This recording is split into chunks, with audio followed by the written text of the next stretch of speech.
মুখ্যমন্ত্রী কৈ আছে যে জুবিনে খেনো অসমত কোনো সংখ্যালঘু অঞ্চলত কেতিয়াও মতা নাছিলে।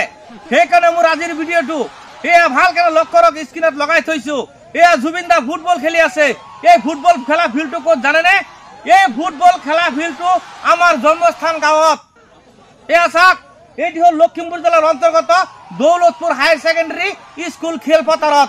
এয়া চাওক, আজিৰ পৰা ৩-৪ বছৰ আগত জুবিন দা আমাৰ গাঁৱত আহিছিলে।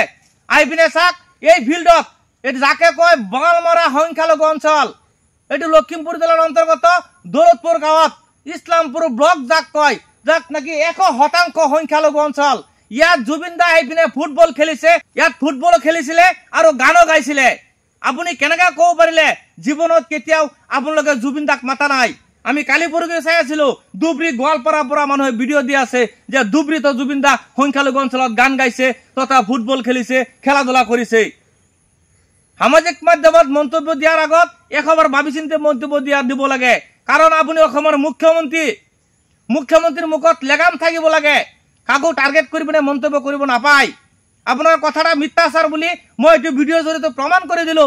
যেটা বাঙালমাৰা অঞ্চল 100% সংখ্যালঘু অঞ্চল, ইয়াত জুবিন দা আহি পিনে ফুটবল খেলিছে, গানো গাইছে দৌলতপুৰ হায়াৰ ছেকেণ্ডাৰীত। এনেকুৱা মন্তব্য সামাজিক মাধ্যমত আৰু কেতিয়াও নকৰিব মুখ্যমন্ত্ৰী মহোদয়, মই আপোনাক অনুৰোধ কৰিছো। ধন্যবাদ। যে মন্ত্ৰী বিধায়কৰ কথাত আপোনালোকে কোনো গুৰুত্ব নিদিব, সেইবিলাক পলিটিকেল কথা। যদি আপোনালোকে সঁচাকেনে জুবিন দাক ভাল পায়, সঁচাকেনে আপোনালোকে জুবিন দাৰ অনুৰাগী, তেতিয়াহ'লে আপোনালোকে এইবিলাক কথা বাদ দিয়ক। জুবিন দাৰ এক কথা মতে চলক।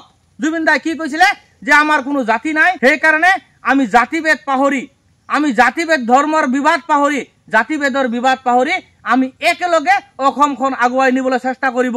আৰু যিসকল ব্যক্তিয়ে হিন্দু মুছলিমৰ ৰাজনীতি কৰে সেইসকল কথাত আপোনালোকে গুৰুত্বই নিদিব। জুবিনক ফলো কৰা ব্যক্তিসকলে, জুবিনৰ অনুৰাগী ব্যক্তিসকলে কেতিয়াও হিন্দু মুছলিম কৰিব নোৱাৰে, কেতিয়াও জাতিৰ ভেদাভেদ কৰিব নোৱাৰে। যদি আপোনালোকে জুবিন দাক মনে প্ৰাণে ভাল পায়, অন্তৰৰ পৰা ভাল পায়, সেইসকল ব্যক্তিয়ে জাতিভেদ পাহৰি পিনে জুবিন দাক অনুসৰণ কৰি পিনে, জুবিনক ফলো কৰি পিনে, জুবিনৰ কথাৰ অনুসৰণ কৰি পিনে চলি থাকক। অসমত কেতিয়াও হিন্দু মুছলিমৰ ৰাজনীতিত আপোনালোকে স্থান নিদিব।